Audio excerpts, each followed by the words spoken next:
El 6 de agosto de 1945, una bomba atómica caía sobre la ciudad japonesa de Hiroshima. Conocemos bien la historia. Y en este triste día, decenas de miles de personas morían instantáneamente y otros tantos morían por los efectos de la radiación conforme pasaron los meses y los años. Y la ciudad quedó completamente destruida, incluido el icónico edificio del Banco Teikoku. No sé si lo pronuncio bien. El Banco Teikoku tenía un edificio emblemático en la ciudad. Lo increíble es que la caja acorazada de este banco, situado a escasos 100 metros de la explosión, resistió sus efectos. Así que todo el dinero y todos los valiosos documentos que contenía en su interior se conservaron intactos cuando esa caja se abrió. Así, desde un punto de vista publicitario, la empresa Mosler comenzó a anunciar orgullosa que sus cajas fuertes ciertamente proveían de una seguridad absoluta. Esta empresa Mosler tenía un 10 en seguridad, aunque tenía un 0 en tacto, ¿verdad? Utilizar esta tragedia para publicitarse. Pero la realidad fue esta.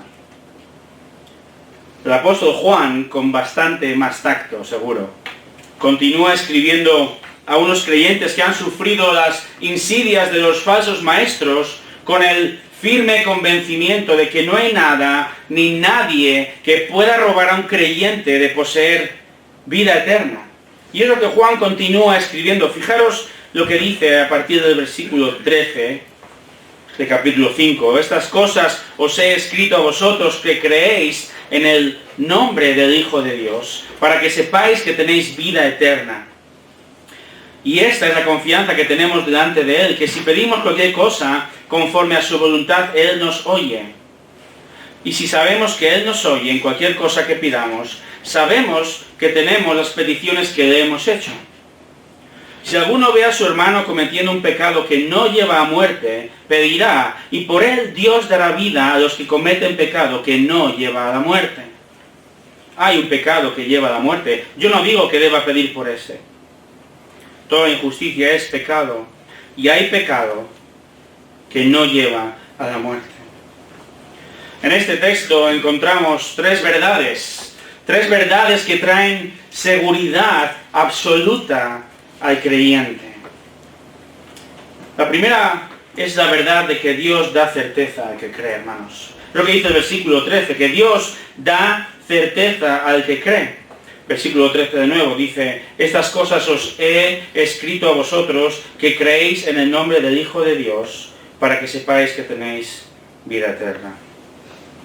La tinta se le está acabando a Juan, ¿verdad? Al menos en su primera carta. Está llegando al punto álgido de la carta, un punto de conclusiones.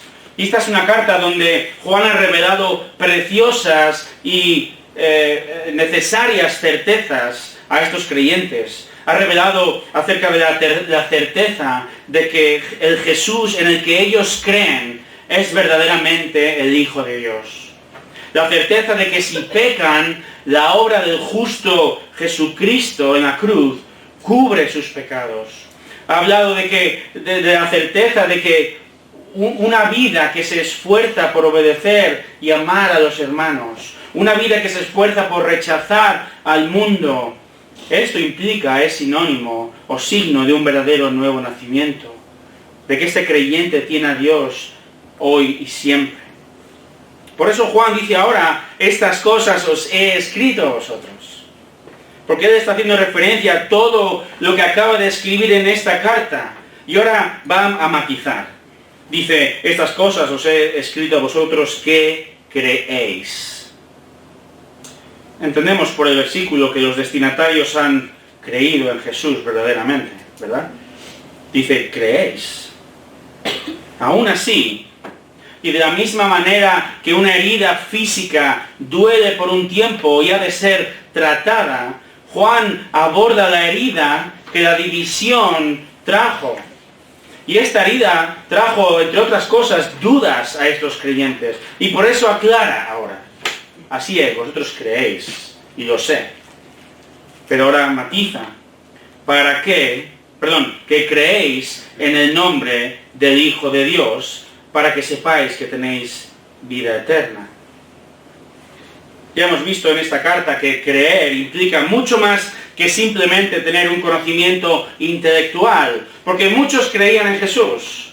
Los demonios le llamaban acertadamente Hijo de Dios. Dice Santiago que los demonios creen, Satanás cree en Jesús. Pero creer, hermanos, sabemos que involucra mucho más. Implica obedecer, someterse, implica adorar, implica amar a Cristo por encima de todas las cosas y también rechazar lo que Él rechaza, porque Él es Dios. Ellos creen, dice el texto, en el nombre del Hijo de Dios. Creer en el nombre significa que ellos creen en el carácter y en la naturaleza de Cristo, que creen en lo que su propio nombre indica. ¿Qué indica su nombre? Que Jesús es el Salvador, el ungido, el escogido por Dios para salvar del pecado a los hombres. Estos hermanos son hermanos porque ya se han rendido a Cristo. Y Juan comienza recordándoles esta preciosa verdad. Aún así, creo que como nos ocurre a nosotros diariamente, los sufrimientos de la vida, las mentiras del mundo, a veces nos hacen tambalear, ¿verdad?, en nuestra fe. ¿No es cierto? El propio Martín Lutero, el reformador, escribió lo siguiente: debido a que la vida eterna es un misterio difícil, debemos tratarlo constantemente para poder retenerlo y crecer en la fe. No es como la geometría, que una vez que se ha captado es suficiente, sino que estas cosas deben ser aprendidas asiduamente. Y es a través de las tribulaciones que debemos ejercitarnos para aprenderlas. Y por eso Juan hila cada vez más fino ahora. Porque él dice, estas cosas os he escrito a vosotros que creéis en el nombre del Hijo de Dios, para que sepáis que tenéis vida eterna. Entonces el propósito del apóstol es que ellos, a partir de estas certezas claras que les ha ido dando en la carta, lleguen a la comprensión sólida e inamovible y tan firmemente arraigada que si el mismísimo Satanás vestido de ángel de luz se presentara delante de ellos y les predicara un falso evangelio contrario, ellos no titubearían ni un solo segundo por estar absolutamente seguros de que tienen vida eterna, porque creen efectivamente en Jesús, el Hijo de Dios. Porque Él y solo es el verdadero Salvador. Porque verdaderamente Él fue el Dios hombre. Porque verdaderamente Jesús murió y resucitó. Y por el cual verdaderamente el Padre concede a los creyentes un lugar con Él en el cielo para siempre, porque Cristo ha pagado por absolutamente todos nuestros pecados. Amén. Confieso que cuando voy conduciendo y yo hago un cruce, yo tengo que mirar por lo menos 2 veces a cada lado, si no 3 veces. ¿Por qué? Porque quiero cerciorarme de que no vienen coches. Soy así de raro. Quien ha padecido una enfermedad grave y es curado, gracias a Dios, seguro que quiere cerciorarse y oír del médico que efectivamente esa enfermedad está curada.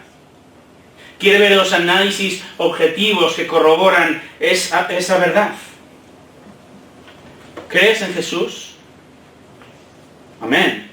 Pero la realidad también es que a veces dudamos de nuestra salvación. Titubeamos a veces en nuestro corazón ante la verdad de que Cristo es Dios y nos ha salvado, unos más que otros, ¿verdad? Pero Él aquí dice que si tú te has arrepentido, si hay fruto espiritual en tu vida, si Él es objeto de tu adoración, ten entonces la certeza, la seguridad absoluta de que Él te ha regenerado, te ha dado el Espíritu, te ha dado nueva vida, tienes vida eterna. Y no porque lo digo yo, sino porque Dios lo ha dicho. Pero es que aún hay más.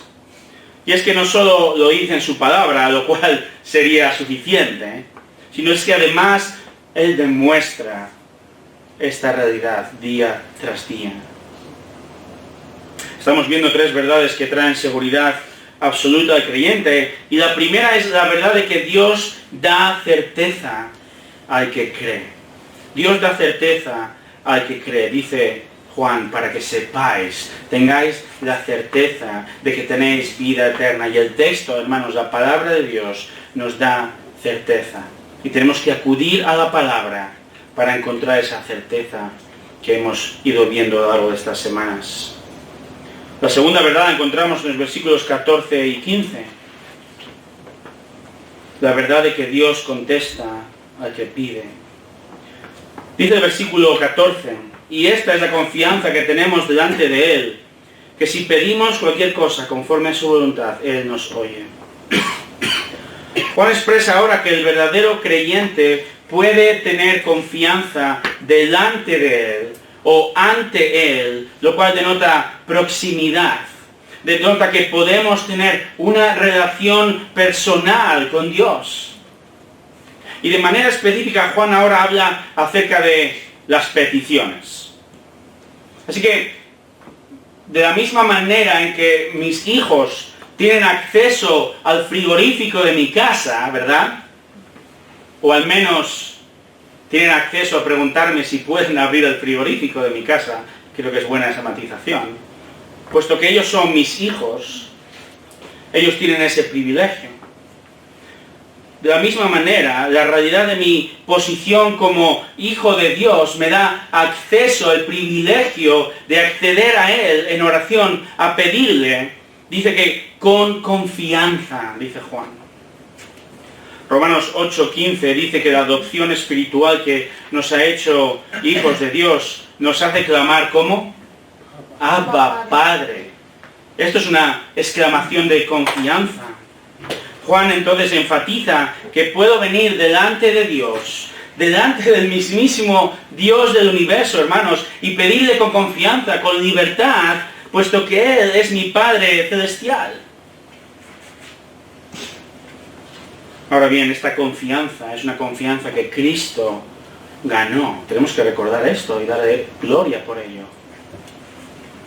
Él ganó esa confianza, la posibilidad de que podamos acceder delante de Él.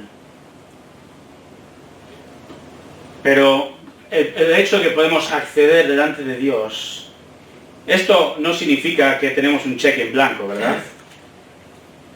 ¿Puedes pedir lo que te venga en gana a Dios? Bueno, voy a matizar, porque diría que no y sí. No, porque si pides fuera de la voluntad de Dios, ya sabes la respuesta, ¿verdad? Pero para el creyente maduro, hermanos, aquello que, por decirlo de esta manera, le viene en gana al creyente, será más y más conforme a la voluntad, no del propio creyente, sino de la voluntad de Dios. Entonces, conforme conocemos más a Dios, sí podremos pedir cualquier cosa, dice Juan, pero con la certeza de que ese cualquier cosa es conforme a su voluntad. Santiago dice que no tenemos porque no pedimos.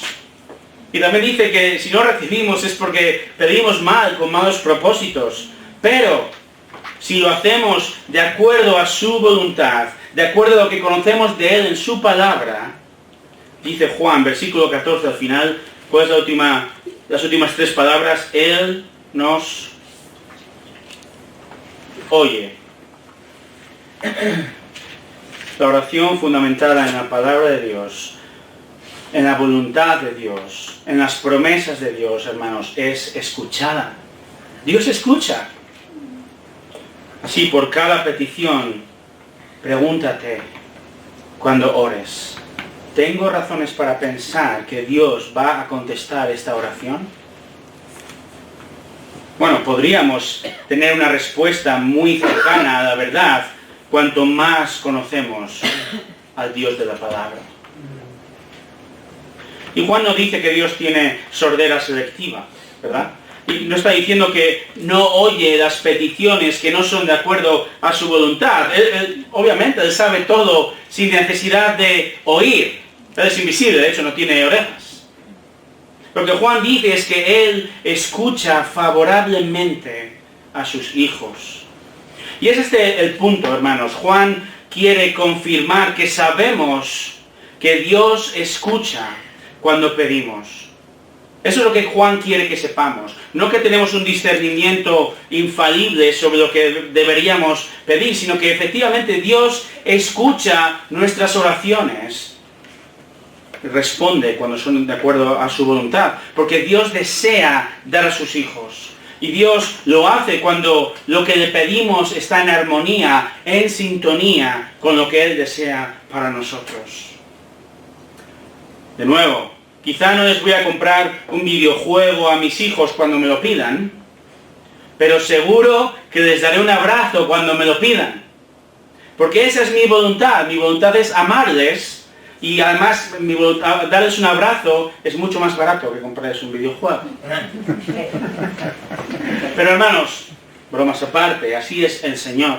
Él atiende nuestra petición cuando es de su agrado. Dice el versículo 15, y si sabemos que Él nos oye en cualquier cosa que pidamos, sabemos que tenemos las peticiones que le hemos hecho. Puede que los destinatarios de la carta, al tener ciertas dudas acerca de su vida eterna, también hubiesen carecido de confianza. Y por un momento pensaban que estaban orando al techo.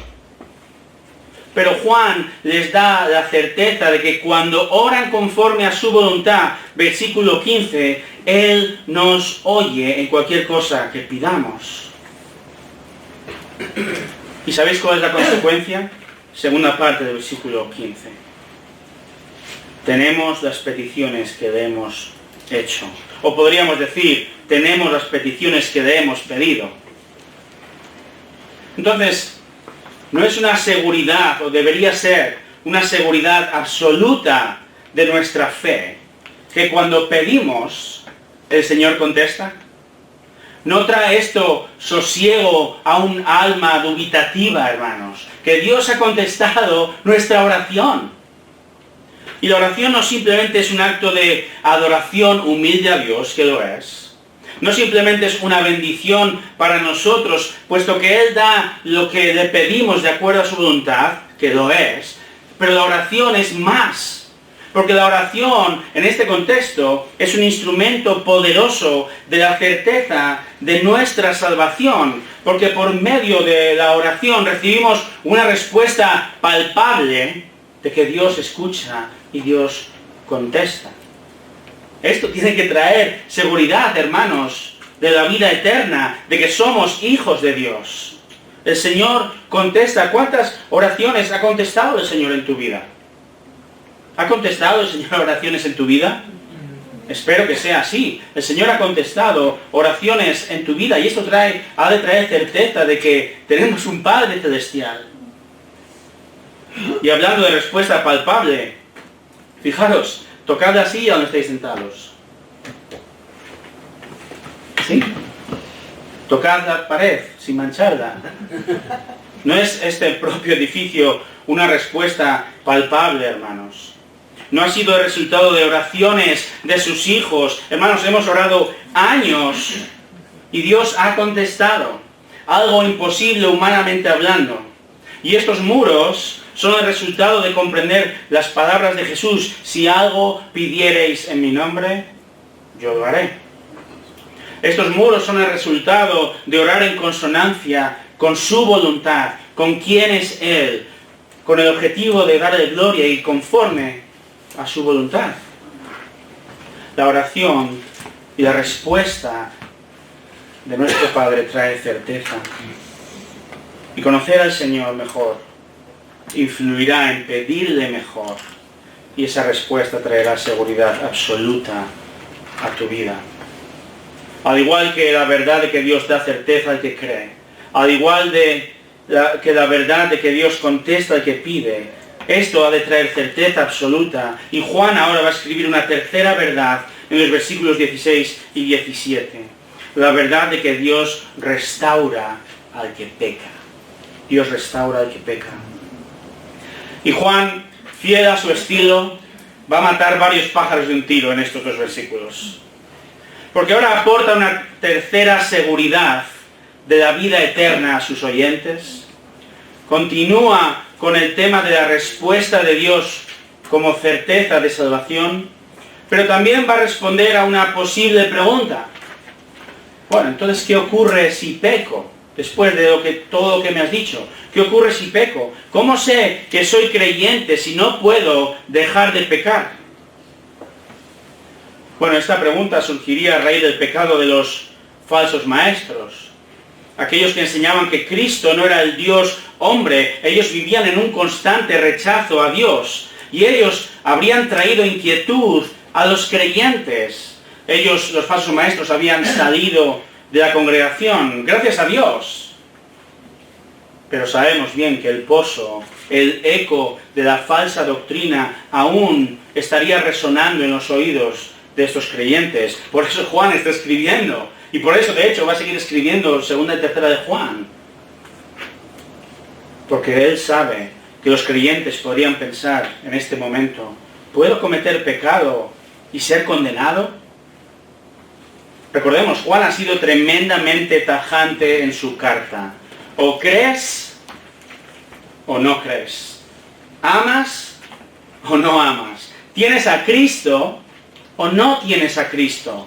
¿Andas en la luz o andas en la oscuridad? Él ha dicho que todo el que permanece en Cristo no peca. Que el que peca no ha visto ni ha conocido al Señor. Entonces, ¿qué pensarían estos hermanos? Bueno, entonces, ¿cómo es que unos pecan y son condenados eternamente y otros pecan y no son condenados? ¿Seré yo uno de los que no tienen vida eterna? Porque yo peco. ¿Sabéis qué dice Juan? Tranquilos, hermanos. Juan trae confianza ilustrando con un supuesto. Un supuesto que, siendo honestos, tarde o temprano va a suceder, versículo 16. Juan dice, si alguno ve a su hermano cometiendo un pecado que no lleva a la muerte, pedirá y por él Dios dará vida a los que cometen pecado que no lleva a la muerte. Es decir, el cristiano A, llamémosle fulanito, ha observado una conducta pecaminosa recurrente en cristiano B, menganito. Pero tranquilos, este pecado, Juan aclara, es un pecado, dice, que no lleva a la muerte o no para muerte. Es decir, esta conducta pecaminosa no causará a menganito condenación eterna. Juan repite 3 veces en estos dos versículos 16 y 17, no lleva a muerte. Y obviamente los destinatarios entendían qué significa esto, porque él ni siquiera lo explica. Pero aquí nos encontramos nosotros 2000 años más tarde, en otro contexto, y honestamente este versículo resulta un poco confuso. Entonces, hemos visto, y es precisamente la intención de Juan, que el creyente siempre será creyente, y no va a ser condenado eternamente, o que tiene efectivamente vida eterna, y tiene que tener esta certeza. Entonces, este creyente que peca, menganito, forma parte, fijaos, de un grupo de personas que Juan dice, la mitad del versículo 16, dice, y por él Dios dará vida a los que cometen pecado que no lleva a muerte. Este es un grupo de personas que obviamente Juan se está refiriendo a la muerte espiritual. Cuando Juan menciona la palabra muerte en su evangelio y también en su carta, en sus cartas, menos en el caso de Lázaro, cuando dice esta enfermedad no es para muerte, siempre se refiere a muerte y condenación eternas, no muerte física. Una vez entendido esto, entendido que un creyente, aunque peque, no es condenado eternamente, Tenemos que recordar que Juan está hablando de la oración conforme a la voluntad de Dios. ¿Recordamos? Si pedimos conforme a la voluntad de Dios, ¿qué dice Juan? Él oye. En este caso concreto, ¿qué está ocurriendo? Fulanito ora por menganito. Versículo 16, de nuevo, si alguno ve a su hermano cometiendo un pecado que no lleva a la muerte, dice ahora, pedirá. Entendemos que es una oración de petición a Dios, y por él Dios dará vida. Lo que Juan dice es que gracias a esa petición, a esta oración por el hermano en pecado, gracias a que está pidiendo conforme a la voluntad de Dios, ¿qué ocurrirá? Dios dará vida. Y esta vida no puede ser vida eterna, pues menganito ya es creyente, es un hermano, comienza el versículo 16, él ya tiene vida eterna, sino que Dios contestará la oración de fulanito y librará a menganito de su pecado para que manifieste el fruto de la vida eterna. Menuda contestación de parte del Señor, ¿verdad?